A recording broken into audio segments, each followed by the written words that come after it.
Assalamualaikum warahmatullahi wabarakatuh. Perkenalkan, nama saya Emilia dari kelas Ilmu Perundang-undangan A. Baiklah, dalam sesi kali ini saya akan membahas tentang jenis dan hierarki peraturan perundang-undangan yang ada di Indonesia menurut Undang-Undang Nomor 12 Tahun 2011 tentang pembentukan peraturan perundang-undangan. Sebelum kita membahas jenis dan hierarki peraturan perundang-undangan, ada baiknya kita mengetahui dulu apa itu peraturan perundang-undangan. Menurut Undang-Undang Nomor 12 Tahun 2011, peraturan perundang-undangan adalah peraturan tertulis yang memuat norma hukum dan mengikat secara umum yang dibentuk dan ditetapkan oleh pejabat yang berwenang melalui prosedur yang telah ditetapkan berdasarkan peraturan perundang-undangan. Adapun jenis dan hierarki peraturan perundang-undangan yang ada di Indonesia menurut ketentuan pasal 7 Undang-Undang Nomor 12 Tahun 2011 tentang pembentukan peraturan perundang-undangan adalah sebagai berikut. Yang pertama adalah Undang-Undang Dasar Negara Republik Indonesia, yang kedua adalah Ketetapan Majelis Permusyawaratan Rakyat, yang ketiga adalah Undang-Undang atau Peraturan Pemerintah Pengganti Undang-Undang, yang keempat adalah Peraturan Pemerintah, yang kelima adalah Keputusan Presiden, yang keenam adalah Peraturan Daerah Provinsi, dan Peraturan Daerah Kabupaten atau Kota. Jenis dan tata urutan peraturan perundang-undangan yang pertama adalah Undang-Undang Dasar Negara Republik Indonesia. Undang-Undang Dasar NRI 1945 adalah konstitusi di negara kita.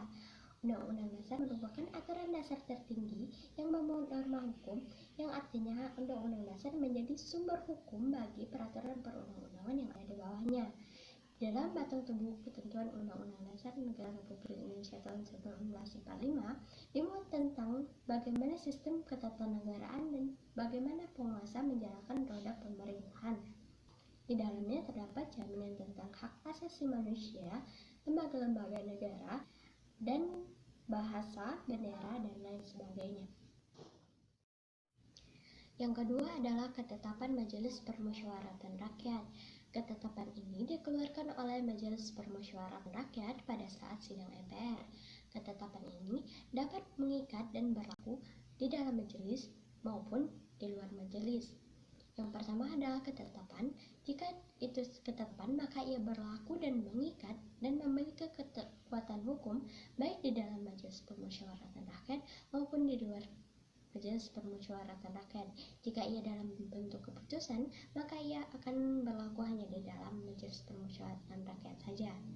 Contohnya adalah TAP MPR nomor 5 tahun 1999 tentang pemutusan pendapat Timur-Timur. Yang ketiga adalah undang-undang. Undang-undang adalah peraturan perundang-undangan yang dibentuk oleh Presiden atas dasar persetujuan DPR. Undang-undang ini memiliki fungsi lain, yaitu menjalankan Undang-Undang Dasar. Misalnya, dalam batang tubuh Undang-Undang Dasar pasal 31 tentang pendidikan diatur kembali dalam Undang-Undang Nomor 20 Tahun 2003 tentang Pendidikan Nasional. Peraturan perundang-undangan yang selanjutnya adalah Perpu. Perpu adalah peraturan perundang-undangan dalam bentuk peraturan pemerintah pengganti undang-undang yang dibentuk oleh Presiden dalam keadaan ihwal atau kepentingan yang memaksa, dalam keadaan negara dalam keadaan darurat ataupun berbahaya. Perpu ini dalam proses pembentukannya diajukan kepada DPR. Jika DPR menerima, maka Perpu tersebut akan otomatis menjadi undang-undang. Namun jika DPR menolak, maka Perpu tersebut akan dicabut atau tidak diberlakukan lagi. Misalnya, Perpu nomor 1 tahun 1999 tentang Pengadilan Hak Asasi Manusia diterima oleh DPR kemudian menjadi Undang-Undang Nomor 26 tahun 2000 tentang Pengadilan Hak Asasi Manusia. Yang keempat adalah peraturan pemerintah. Peraturan pemerintah adalah peraturan perundang-undangan yang ditetapkan oleh Presiden untuk menjalankan undang-undang sebagaimana mestinya. Peraturan pemerintah dibuat untuk menjalankan perintah peraturan perundang-undangan yang lebih tinggi dalam rangka menyelenggarakan kekuasaan pemerintah. Misalnya, Undang-Undang Nomor 20 Tahun 2003 tentang Pendidikan Nasional diatur dalam peraturan Pemerintah Nomor 48 Tahun 2008 tentang pendanaan pendidikan. Yang kelima adalah Peraturan Presiden. Peraturan Presiden adalah peraturan perundang-undangan yang ditetapkan oleh Presiden dan berangka untuk menjalankan perintah peraturan perundang-undangan yang lebih tinggi atau dalam menyelenggarakan kekuasaan pemerintahan. Penegasan tentang peraturan presiden ini ditegaskan dalam pasal 55 Undang-Undang Nomor 2012 dan Undang-Undang Nomor 12 Tahun 2011 tentang pembentukan peraturan perundang-undangan. Adapun contoh dari peraturan presiden ini adalah seperti pedoman rumah sakit dan peraturan presiden nomor 65 tahun 1995 tentang penetapan hari kerja di lingkungan pemerintahan. Dan yang terakhir adalah peraturan daerah provinsi dan peraturan daerah kabupaten atau kota. Setiap daerah memiliki peraturan daerahnya tersendiri.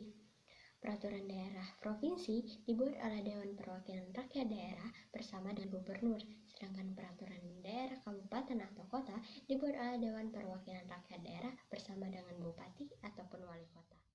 Ada juga jenis peraturan perundang-undangan lain selain dari yang ditetapkan dalam pasal 7 ayat 1 Undang-Undang Nomor 12 Tahun 2011 tentang pembentukan peraturan perundang-undangan. Peraturan tersebut atau peraturan perundang-undangan tersebut dimuat dalam pasal 8 ayat 1, yaitu diantaranya adalah peraturan yang ditetapkan oleh Majelis Permusyawaratan Rakyat, Dewan Perwakilan Rakyat, Dewan Perwakilan Daerah, Mahkamah Agung, Mahkamah Konstitusi, Dewan Perwakilan Rakyat Daerah, Dewan Perwakilan Rakyat Daerah Provinsi, dan Dewan Perwakilan Rakyat Kota, keputusan Menteri, keputusan Gubernur, keputusan Bank Indonesia, keputusan Badan Pemeriksa Keuangan, keputusan Bupati atau Wali Kota, dan keputusan kepala desa. Itu juga termasuk jenis peraturan perundang-undangan. Peraturan tersebut bersifat mengikat sebagaimana diperintahkan oleh peraturan perundang-undangan yang lebih tinggi atau dibuat berdasarkan kewenangan. Baik, demikianlah penjelasan dari saya mengenai materi tentang jenis dan hierarki peraturan perundang-undangan menurut Undang-Undang Nomor 12 Tahun 2011 tentang pembentukan peraturan perundang-undangan. Jika ada salah kata saya mohon maaf, kepada Allah saya mohon ampun. Terima kasih dan wassalamualaikum warahmatullahi wabarakatuh.